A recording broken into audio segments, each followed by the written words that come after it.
This is AFL.com.au. Well, for most footy players, the off-season means the beach and a whole lot of fun, but for Bachar Houli, it's been a bit of a different journey. He's here to tell us about it. Thanks so much for your time, Bachar. Now, it didn't all go to plan. No, it didn't. Obviously, I was packed up and ready to go to do my first pilgrimage. As Muslims, we have to do it once in a lifetime, so I thought it would be a great chance to get it over and done with this year. Things didn't go too well, and it wasn't until the 17th of October when I was planned to leave. I was told that my visa wasn't going to go through. I was quite disappointed because I was travelling with my wife, but it didn't take us long to plan a holiday away somewhere else. I felt like I couldn't be in Australia, especially being told that I wasn't going to be able to perform pilgrimage. You've spoken about it publicly before. Why is it so important that you do get to Mecca one day? As Muslims, it's one of the 5 pillars a Muslim should follow throughout their life, and it's the 5th pillar, which is not the least important, but it's almost as important as the others. We have to do it once in a lifetime to go to perform pilgrimage. It's basically following what our Prophet Muhammad did 1400 years ago. So 3 or 4 million people get to do this every year, and unfortunately I didn't get my opportunity this year. Yeah, a lot of people would have seen the pictures on television over the years, the Hajj Pilgrimage. Yeah. Just talk to us a bit about what you expect that experience to be like, and how you're going to go about rescheduling to make sure that you do get it done. Yeah, it's a full-on. I guess it's 5 or 6 days, but people go there to visit history, visit important places. So my plan was meant to go for 2 weeks. Others go for a month, but it's a full-on.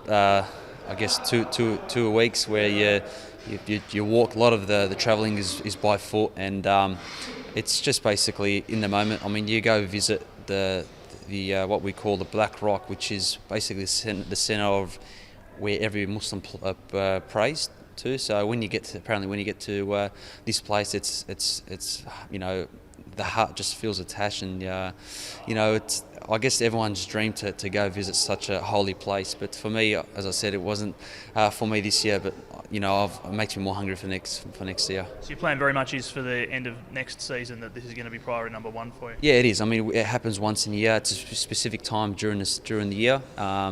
Next year it'll go back 10 days. So I guess it probably falls in a better time slot for myself and my wife. But really looking forward to getting it done, and maybe have to reschedule which group that I intend, because you have to actually go with a certain group to perform pilgrimage.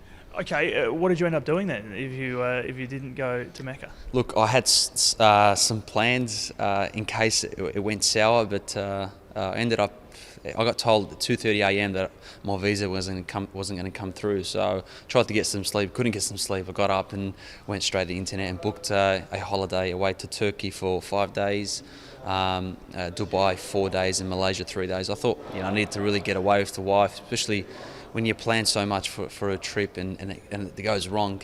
The last thing you want to be doing is actually being at home, because then you think a lot. But we got up, we planned a trip in 1 hour, and off we went and had I guess the best experience of our life. I guess those locations, particularly Dubai and Turkey, aren't the typical locations that footballers go in their off-season break. What did you learn from that experience? Was that very much, when you go on holidays, is it very much about learning and taking something new away from it? Yeah, definitely. I mean, look, you want to go and relax and also take away something what these countries mean. There's a lot of history behind the country of Turkey with the sultans in the 1700s, 1600s.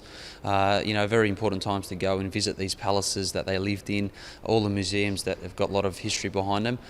So it was a great opportunity to go visit these important places, and also where I was staying was behind the Blue Mosque, and I've always wanted to go visit. It's like a mini, the mini Mecca, they call it. So it was a great experience to go and pray there and to visit. A lot of tourist distractions in Turkey, and on the other hand, Dubai was just. It was amazing, to be quite honest. There was one word I can explain it. It was amazing, because how can a desert become a man-made city? Tallest buildings in the world. I guess they've got everything. Everything they have is the tallest or the biggest in the world. So, it was great to visit Dubai as well.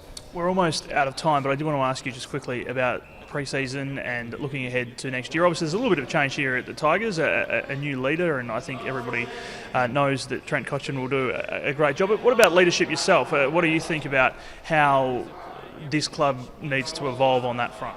Yeah, I mean, you can't rely on 5 or 6 leaders. You know, you got your one specific captain and your vice captain and your leadership group. But I guess what the coaches are trying to drive forward is a whole group leadership.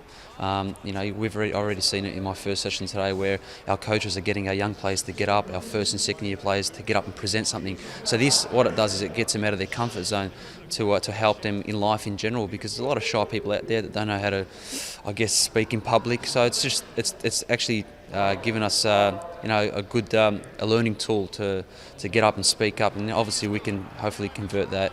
Well, those kids can convert that on the track when it's important, when it's under fatigue, crucial moments in the game. So, obviously leadership is very important, but that's what we're trying to do, trying to encourage that to all the whole group, not just the leadership group. And just finally, I guess not speaking specifically about Trent, but leadership in terms of the qualities that someone like Trent carries and someone like yourself carries into a football club.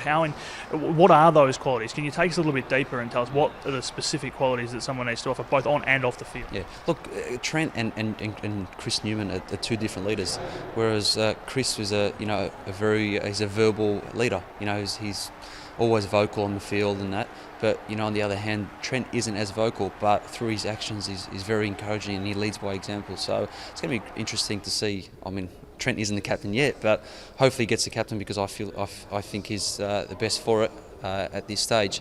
He can obviously step up and also develop his skills as well, because we've all got deficiencies, and for him his talent isn't a problem. It's probably more so just speaking up and being a verbal leader on field. So I'm really looking forward to seeing him step up and grow as a person. Thank you very much for your time. No worries, thank you.